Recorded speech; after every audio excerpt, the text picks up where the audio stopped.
You're listening to episode 729 of a Very Spatial podcast, December 31st, 2023.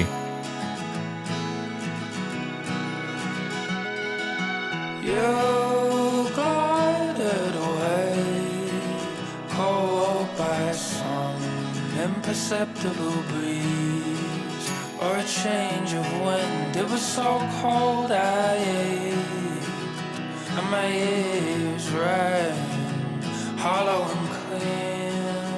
Hello and welcome to a Very Spatial podcast. I'm Jesse. I'm Sue. I'm Barb. And this is Frank. And this week, it is the end of the year.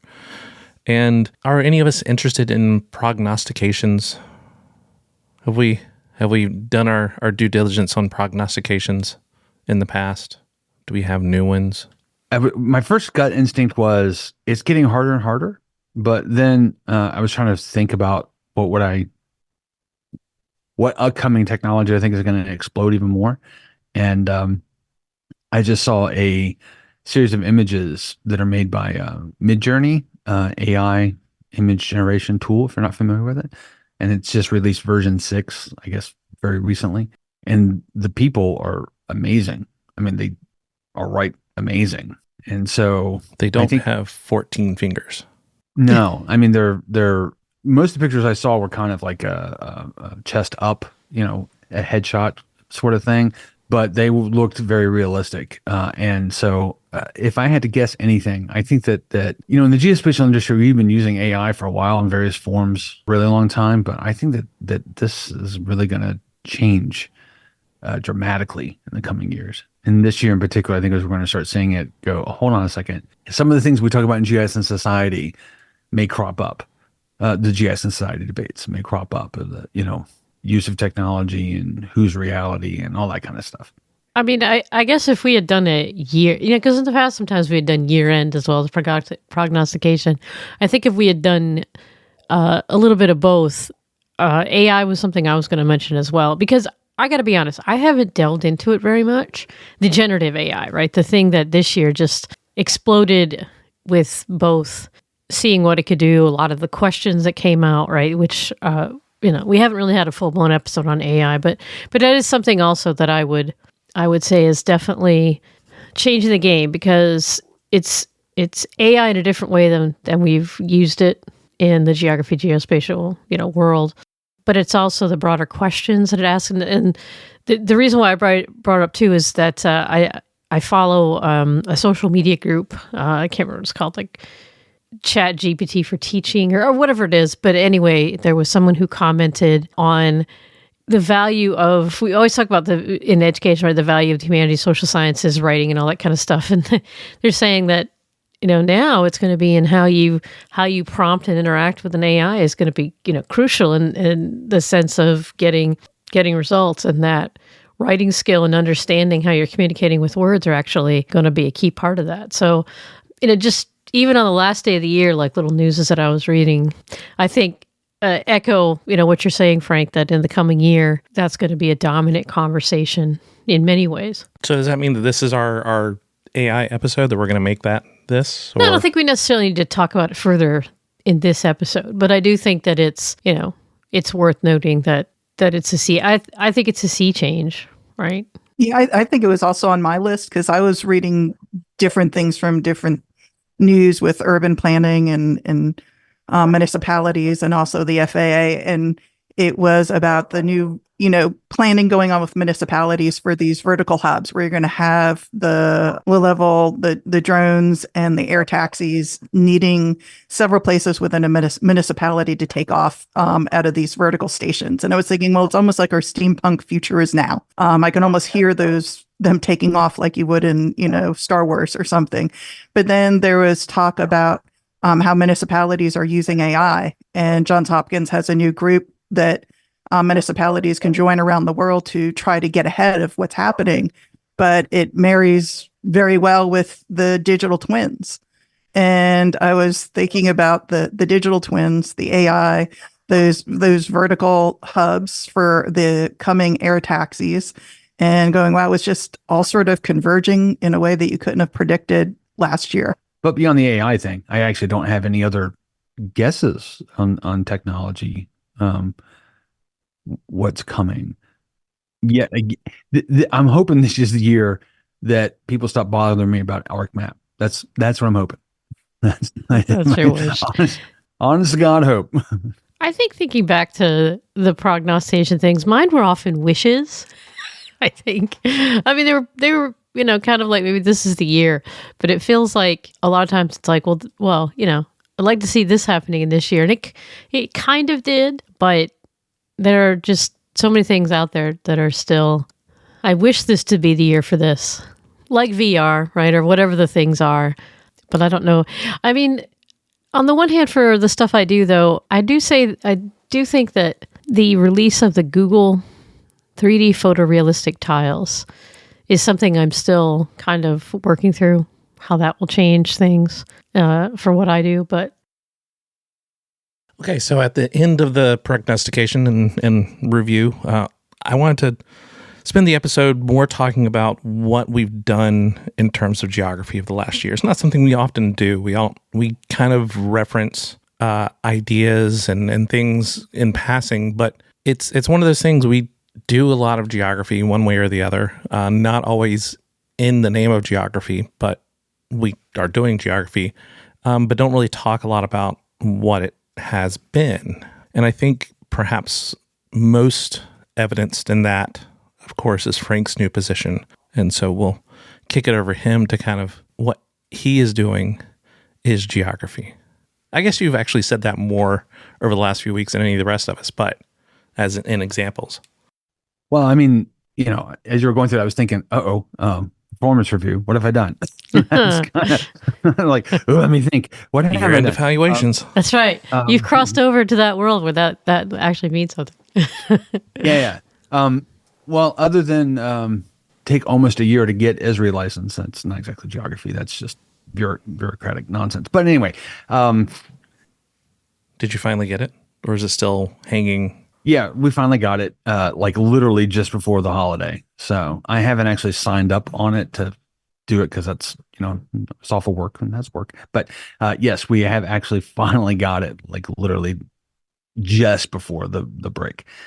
I've been doing a lot of at work geography wise analysis, and I think of it less as geography, more as geospatial analysis. Not that those are separate. I mean, we shouldn't separate those out necessarily, but I think about it more as geospatial analysis, trying to figure out where the potential for students might be in markets, basically. It's a little weird to think about higher education in terms of markets, but that's really what we're talking about here is where can we get additional students at our small institution, and also trying to understand some of the challenges that the students that we get face. So we can do a lot of geographic analysis to figure out, you're making overly deterministic things, but you're saying, well, looking at the average income and industries, the average age, number of students that have graduated from the area, what's this demographics look like, and what can we do to make students more successful in higher education? So that's a lot of what I've been doing the last 6 months, 9 months, something like that. And so, yeah, I mean, you're talking about the interactions, the on campus, as well as, where people are coming from as part of the geography. And it's the relationships, right? It's what you're looking at as much as anything else is the existing relationships or potential relationships between these locations. Yeah, I think you entered that well, because what's geography that we don't necessarily think about as geography? Because you're not wrong. It is geography. You're right. I don't think about it that way. And I probably should.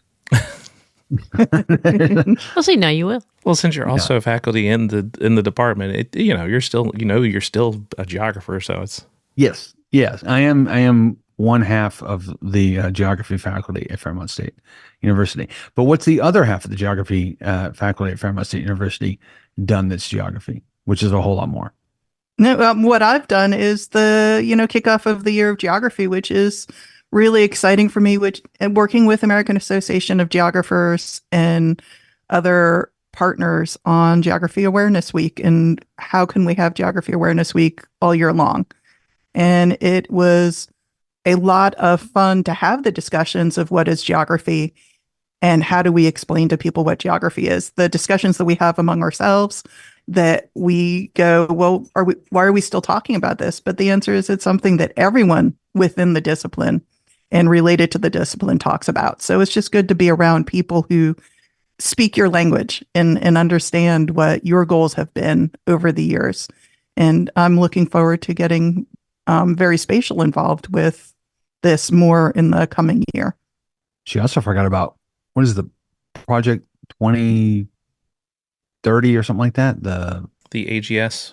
Oh yeah, I presented at the AGS, the 2050, the future of 50. That's it. future of food, on the research that I had done for my dissertation and continue to do on the intersections of policy, waste, food, and society, and the geographic cannot say implications and implementations together as one word, but had a chance to talk about the impact of waste, supply chain, and all that all together.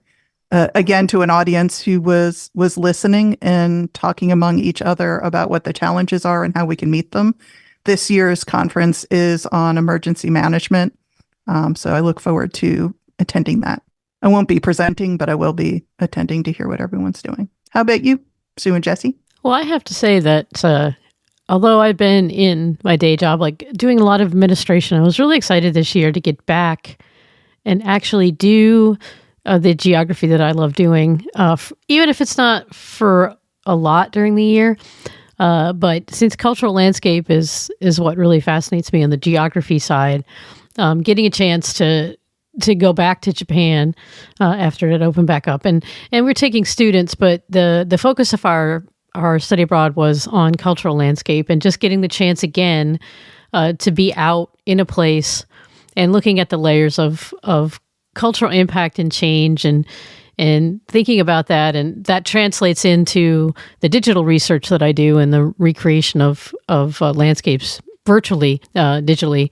And so getting the chance to be truly out of the field, although we're pointing it out to students and taking them through landscapes and helping them understand not just how you see the layers of culture, but also how they inspire things like literature and film and all that. So pop culture was the theme. But getting a chance to do that was kind of a highlight of the year, and to be back to that and take that back into the digital work was kind of refreshing, and to look at some of the ways that I'm going about it and how I can improve on that. But just so that for me was the chance to come back and do some geography and also bring that experience back and share it with others, in the sense of, how you think about landscape and how I explain to people how they look at the landscapes around them. I of course, asked the question a little bit unfairly, since I'm got to put together a whole bunch of stuff in the next month.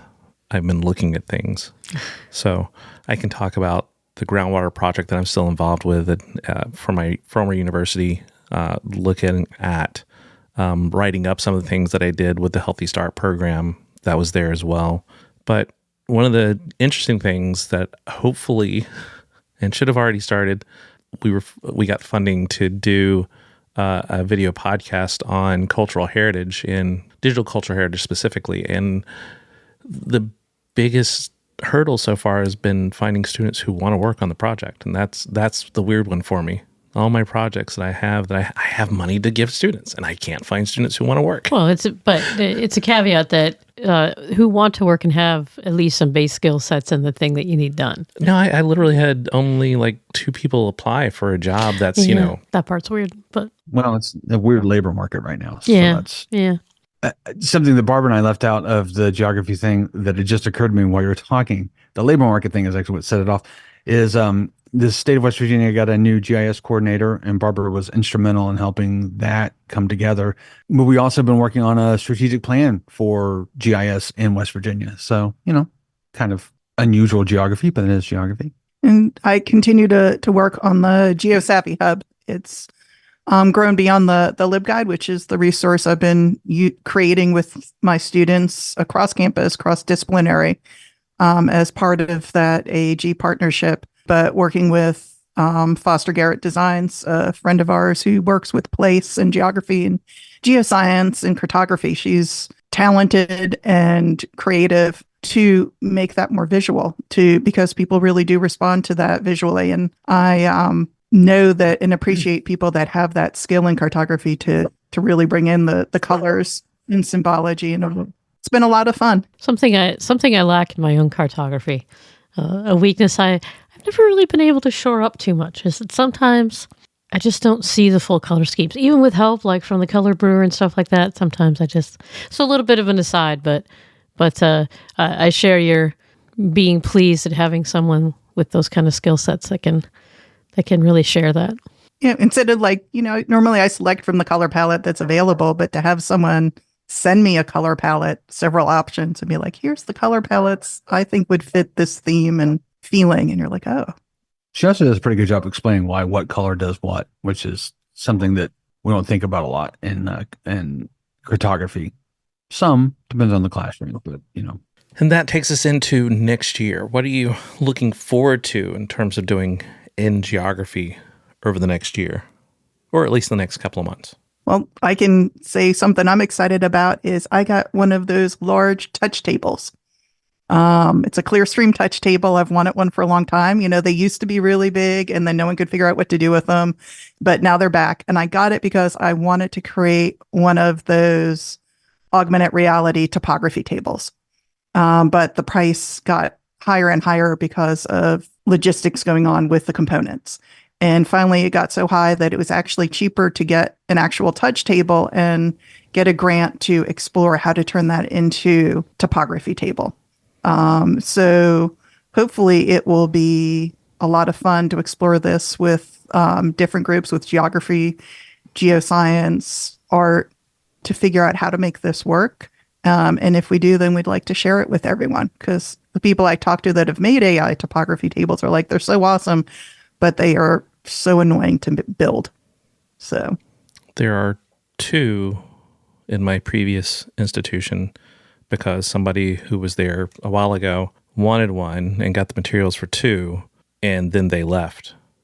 And I was the one who was supposed to finish it, and I'm like, I don't feel like doing this. So yes, if you really want one, I could probably find ways to to get you most of the components if you want to finish putting nobody it wants together. that much sand. That's the problem. there were the sand. questions about the I got it kinetic all. sand.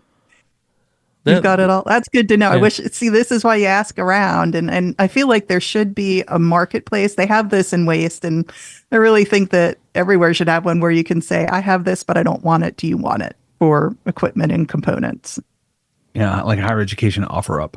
Or I was thinking a geospatial offer up, It's called surplus for our state institutions. Yes, but it's very insular, right? It This would be a broader sharing. Yes, and of course in the surplus thing, you would only see the projector. You wouldn't see the box because they would somebody would grab the sand and use it for their own, I don't know, Zen garden they're putting in their office or something, and everything else would just make it into the rubbish. Be confused by the word kinetic, and anyway, that's neither. Oh, that's right. I wonder if I did leave the Connect there. I might have brought that home. Oh, well. But it's an age-old dilemma, though. Just, again, as another aside, it's an age-old dilemma, right? When you see something somebody's accomplished and you see how you can use it, and you're like, this would be great. But there's right? It's like that thing. There's a page missing in the story of this on how you actually make it, set it up or implement it. It's very good directions. If anybody does want to build one, this very good directions. The only thing is just getting the Connect and the projector mounted in just the right way. I meant in the plan, but yes, well, but that's I'm saying, key too. In this case, there's great plans, great documentation, complete software, open source. USGS does a really good job of stepping you through everything. Yeah. But yes, the part of the plan that was missing is, for example, what happens if the particular person that had that desire is no longer able to do it, or sometimes it is an implementation thing that we thought it would work like this, and it turns out no, that kind of thing. That's also how I became the GPR person at my previous institution, because the people who wanted the GPR left. Yeah. Yeah. Well, I mean, again, it's not an uncommon story. Yeah. So my big hope this year, and I don't want to put this out there, but I want to do it anyway, is to actually get my damn dissertation done. That's the big geography thing that I'll be doing. So that's the goal set for me for the most part. The rest of it is, what I have actually been doing for most of this year already, which is continuing the sort of analysis on the job, teaching, and we're still working on that strategic plan because it turns out writing a strategic plan takes a lot of work. We've also been working with a group of social workers that work with youth in transition to help them map and analyze data because it might surprise you, it surprised them, but it really shouldn't because, again, it's geography that you cannot cover this whole state, in terms of service. And it is hard for young people to get the things they need to basically get launched in life if you're in a state that is, has topography challenges and weather and other issues. And every time I went to the data for transportation hubs for the US, again, really good data, except for when you come to, certain areas that you want to get really down granular. You're like, that's great, but it doesn't get me from point A to point B at the end. Was that the last mile conundrum? Yep, the critical one. Yes, it is, right? At the scales and resolutions we work at now, that really is a key. The one that, what I learned working with social workers and community health people is, that's all great for analysis, but how does this help me right now? How does this fix the problem right now? Yeah. So totally a different scale working at. I think for me, the excitement is, to continue on what I got to do in this past year, now ending, is we actually got a small grant to go back to Japan on the research side, so without students.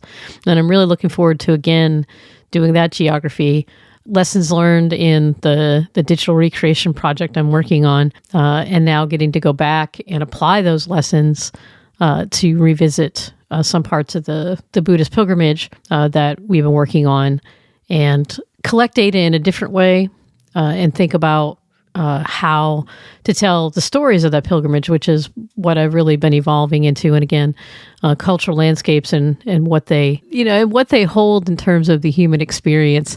And so I'm really excited to get to do that in the coming year and apply that to some of the, advances, I think, in data and the technology that I've been working with right along. So I'm excited for that. And also to try out a few things. So one of the things, this is just a small thing, but one of the things I've had a hope for so that we can deploy the applications that we make into places that maybe don't have the resources is to look at some of the new handheld devices that are coming out, gaming devices and whatnot, but devices with some power to do graphics and things. And I'm looking forward to do some practical testing. So on looking at deploying virtual landscape stuff so that you can carry it around with you or deploy it in a place where all you need is that self-contained device. And so those kind of the two things I'm going to focus on, other than continuing a little bit more in the administrative world of higher ed. So I can't quite escape from that yet, but I'm hoping to have some chance to do some really solid cultural landscape geography in the coming year. Well, I don't get to take advantage of Sue's grant to go to Japan. Hopefully I'll be able to find some money on my own to go. So I'll say you're going anyway. So we'll say. But, it's a continuation of dissertation research to some extent as well, because that's got a Japan component to it. And again, just getting a lot of the stuff that I've done in the past, finally sitting down and writing things, which I don't want to do, but has to be done. It's the least fun part, isn't it? Yeah. Well, for some of us, it's the least fun part. For others, they're just like, oh, I want to do that and not do any of the teaching and stuff. And I'm the other way around. I'd prefer to do the teaching, the research, and worry less about because I understand that every week, more people currently, right now, are, no matter what time this is, are listening to this podcast than will ever read a paper that I write. Yeah, absolutely. So just like, why am I writing papers? Because it's formal. Yeah. Got to formally publish. We're adding to the body of knowledge. Yes, we are using our podcast as well. Well, sure, we're doing it lots of ways, but I said, are we though? Are we? I don't know. I've read Jesse's dissertation, and then now when he mentioned it has a Japanese component of going to Japan, I'm like, it did. A lot of your I'm resources. Well, this is a whole different podcast, right? But, I've been ruminating lately on the notion of publications and the way we do things in social science and all that sort of stuff like that. And let's just say it would get me kicked out if I actually said any of that stuff. Well, I mean, you've got things that are going to change because AI is changing things, moving to video and audio, or have already started to change things. Digital has long been a thing that's changing things in general. So it's just, it's the question of peer review and those type of things that are kind of getting blown up by some of the chaos that happens outside of what we talk about. Yeah, it's true. And I have a little bit more time left. I serve as a co-editor on a small academic journal, but now we're starting to have to think about confronting some things. And yeah, it's kind of daunting. It's kind of scary. Like, because, and again, we haven't had our true AI episode. I don't know if I want to talk about this on that, but it's just one of those things where, again, it's a sea change, but we're in the middle of it, right? So we're literally treading water in the middle of it and don't know which direction to swim for a lot of the things. And so that's really kind of disquieting. But I don't see how we can go back. So Nor should we.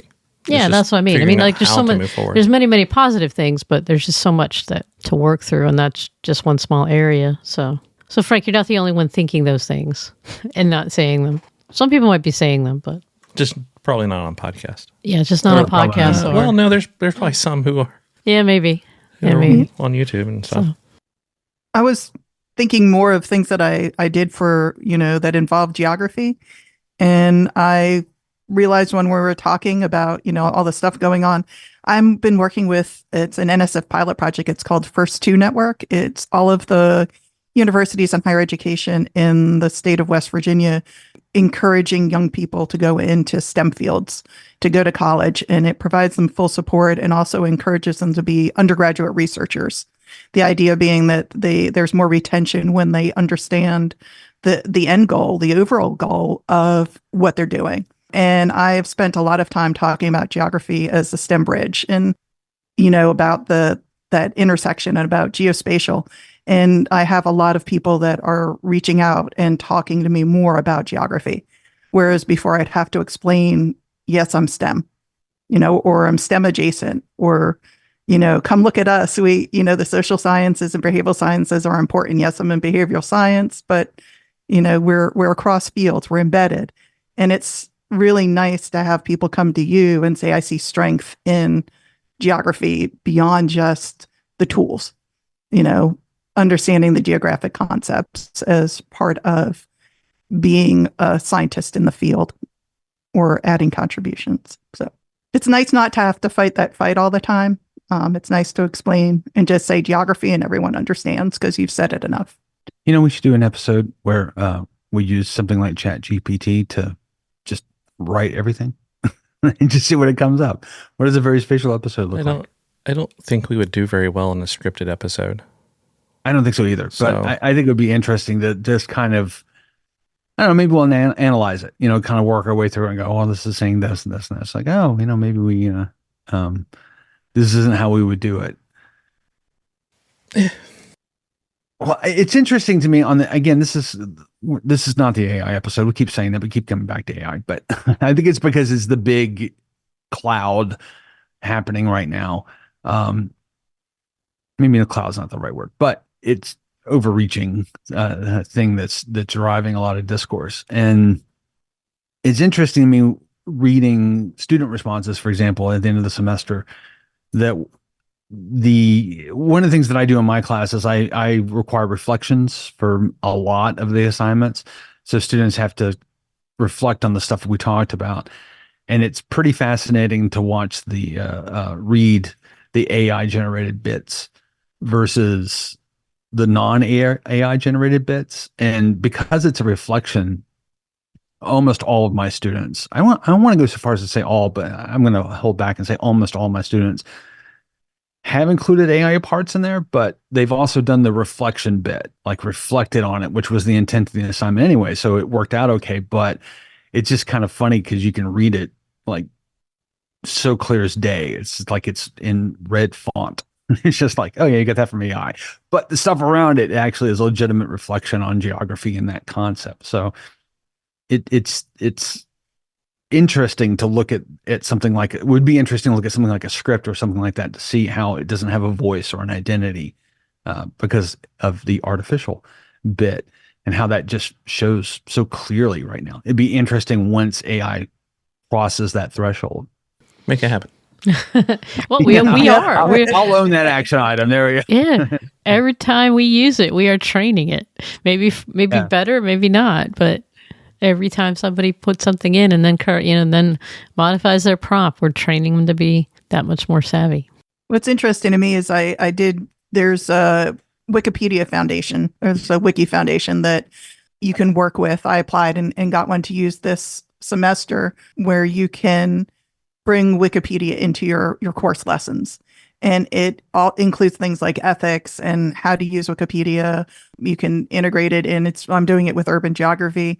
But I can remember when Wikipedia was basically getting a lot of the same comments as AI. But having been a Wikipedia editor, I know that there's checks and balances there more than you think. But it's just really interesting to see the comments about AI that you would have gotten about Wikipedia. And I hope someone's feeding Wikipedia into the whole system. Okay, so that kind of gives us a look into the past year, which is apparently AI, and a look into the future year, which is going to be AI, and some other things as well that might be geography related. So that's our year of 23 well, and our 24. chances, and the fact that we've all gotten to practice our geography, and we'll be practicing our geography in the new year, and so we're just going to get replaced by AI. It was a very spatial year. Yes, the AI was the elephant in the room riding an elephant. On the gorilla. Yes. Being And carried somebody by the has gorilla. generated that image, right? It's happened. So, And they have 9 fingers yes, that's right. On a hand. on a hand. Yep. Which is sticking out of... Those are the ones that unnerve me. It's the extra, not just the extra fingers, but the extra other limbs. I've seen a few of those. It's like... So, of course, if you'd like us to find out about any events, head over to our, do some stuff. Or you can email us at podcast@veryspatial.com. And if you'd like to reach us individually, I can be reached at sue@veryspatial.com. I can be reached at frank@veryspatial.com. I can be reached at barb@veryspatial.com. I'm available at jesse@veryspatial.com. And, of course, if you'd like to find our other contact information, head over to veryspatial.com/contacts. As always, We're the folks from Very Spatial. Thanks for listening. And we'll see you next year.